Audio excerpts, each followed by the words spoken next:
नमस्कार मेरे प्यारे देशवासियों। कल कुछ ऐसे बातें थी जो मैं आप तक पहुंचाना चाहता था। अभी भी वही कोशिश करूंगा। I often wonder what brought me here. Little did I realise that those baby steps in cricket would lead me to great lifetime memories. I always loved playing sport and cricket was my life.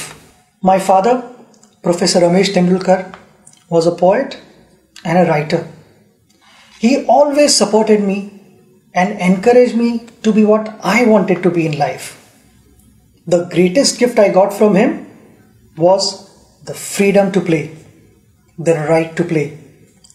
And I would always be grateful to him for that. There are many pressing matters in our country which requires our attention.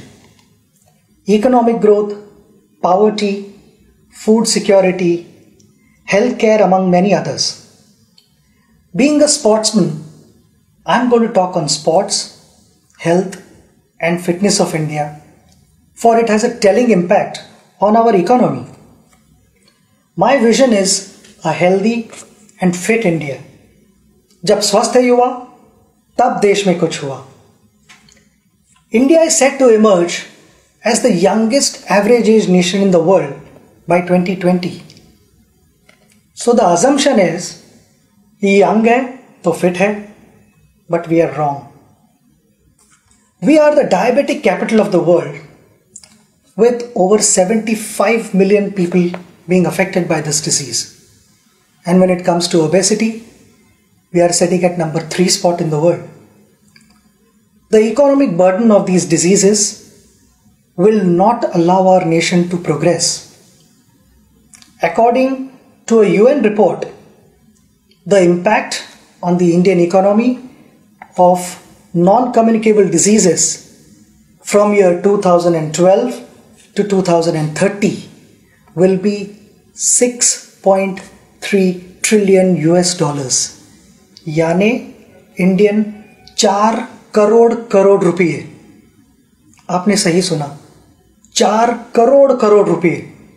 मगर ये number हम सब नीचे ला सकते हैं अगर हम सब ने यही कोशिश की कि हमारी सेहत ठीक रहे, सही तरह से एक्सरसाइज करें और कोई स्पोर्ट खेले, तो बहुत कुछ बदल सकता है.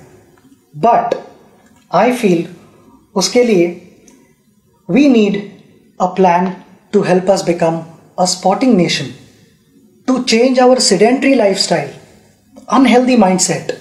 हमारे फिटनेस के सेशंस लाइट हो रहे हैं और खाने के सेशंस थोड़े हेवी होते जा रहे हैं.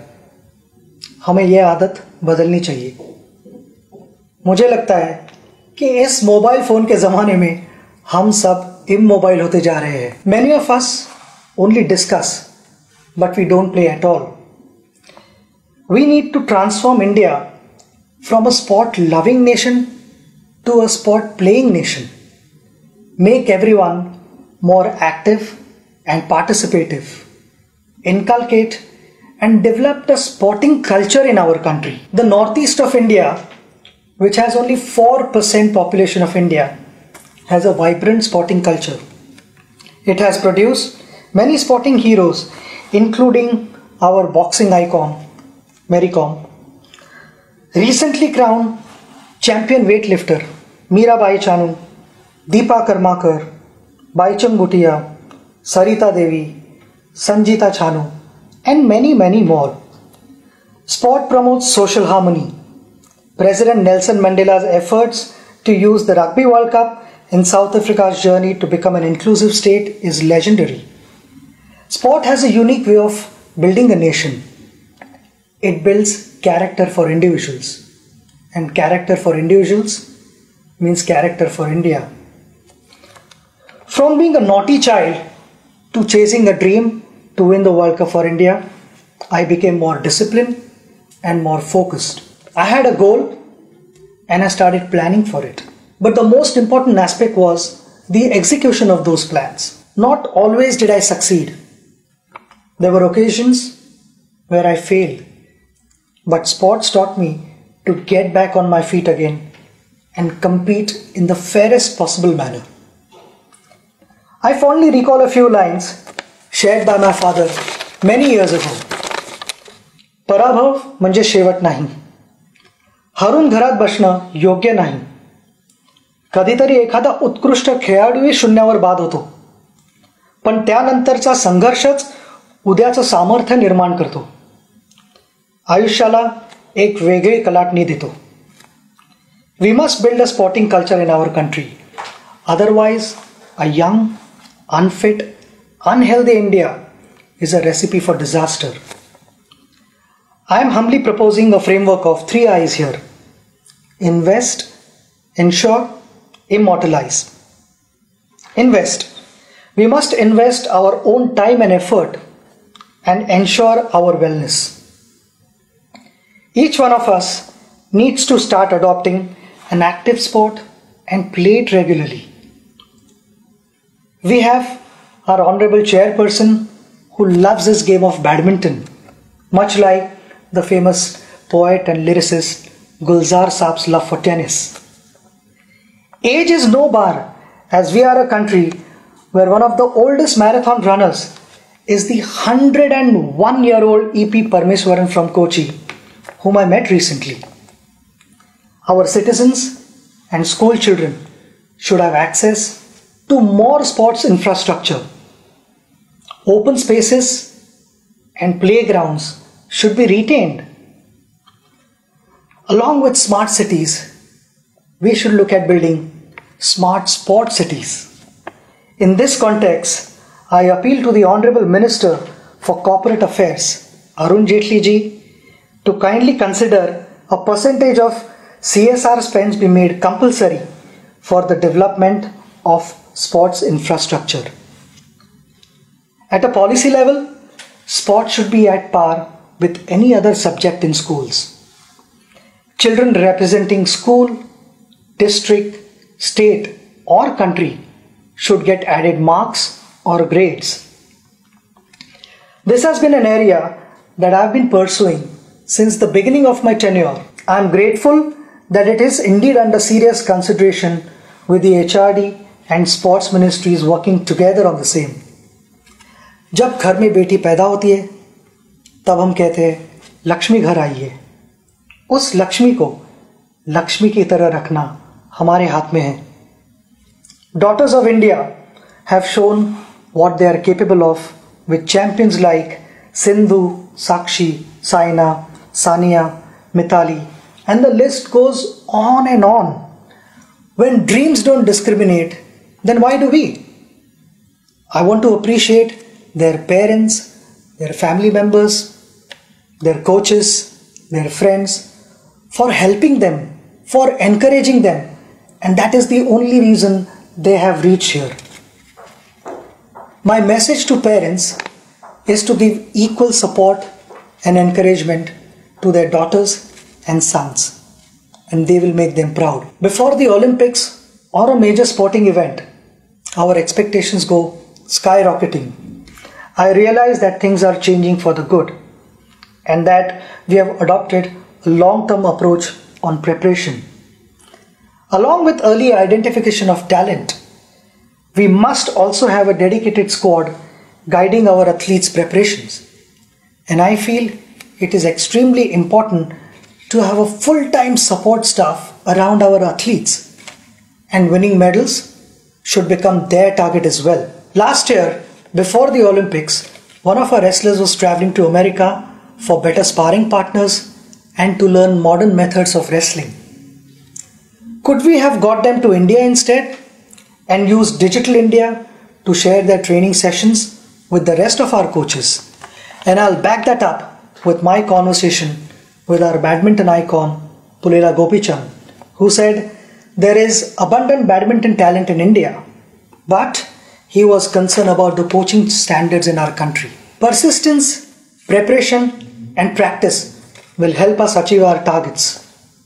I know there is no glory in practice, but without practice, there is no glory either. In short, financial security is often a challenge when any sports person decides to focus on sports alone as their career. I am sure our colleague and former India hockey captain Dilip Tirki will agree that in most cases, the sporting career ends at the early age of 35-40 years. Ironically, it is an age when a professional's career usually takes off or is rather stable. I'm also aware that the government, through its many institutions, employs sportspersons and supports them, which we all appreciate. But we have many national, state, district level retired athletes who don't have a proper job. Some of them are probably passing files from one table to another. While ensuring their financial stability, we must also keep their minds engaged. Their skills and passion for sports would be best utilized for coaching our future generation. A case in point is the life of Nauri Mundu, who was a national level hockey player from Jharkhand. Following the end of her playing career, she doubles up as a teacher and works in the farm to make ends meet. Sita Sahu, a medalist at the Special Olympics in Athens in 2011, is selling golgappas to manage her life. We need to create an organization and engage these athletes to train our school children and identify talent at an early age. There is so much that these athletes have to offer back to our society. It is also imperative to have health insurance for all our national level athletes. The struggles faced by our hockey great Mohammad Shahid in his last days reiterates the need to prevent such unfortunate situations. The life of Shamsher Khan is another reminder of how we have failed our national heroes. The champion swimmer represented India in the 1956 Melbourne Summer Olympics. He finished 5th place, which continues to be the best Indian finish in the last 6 decades. He developed hearing and heart problems, and due to financial constraints, continued to live with these problems till his death. Our national heroes should be able to live a respectable life. Extending CGHS benefits to them is a step in that direction. I appeal to the Honorable Minister of Health and Family Welfare, JP Nadda ji, to kindly consider my request on this issue, which is in line with the recommendations put forth by the AICS. Gold, silver and bronze have appreciated in value over a period of time. However, sportspersons who won gold, silver and bronze medals for India, do we appreciate them enough? Achievements of champion sportspersons like Nawab of Pataudi, Prakash Padukone, Karna Malleshwari, Ajit Wadekar, PT Usha are not celebrated anymore. These champions, our heroes, didn't have the best of everything, but they made the best of everything. Today's generation probably doesn't even know what these champions achieved in their time. Along with what's happening around the world of sport, I think it is extremely important that the youngsters learn about our sporting history. All of us have had heroes in life who have inspired us on various occasions. As a proposed sample, we have compiled a book on some of our unforgettable heroes among many others. I sincerely feel the lives of these champions should be part of our curriculum. Sport has the power to change the world.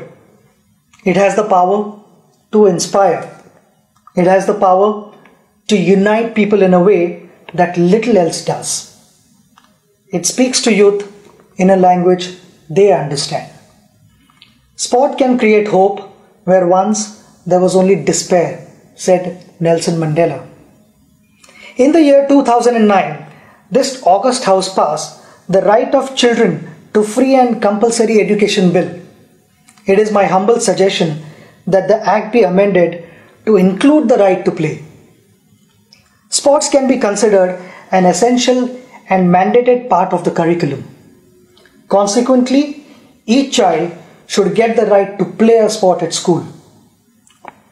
माता पिता जैसे आज तक अपने बच्चों को पूछते आए हैं कि क्या तुमने खाना खाया, क्या तुमने पढ़ाई की, मेरे लिए वो दिन सबसे बड़ा दिन होगा जब इन दोनों चीज़ों के साथ माता पिता अपने बच्चों को ये भी पूछेंगे कि आज तुम खेले या नहीं. I want to thank all of you for listening to me. Together, we can build a sporting culture in India and transform the way we live and play. Jai Hind.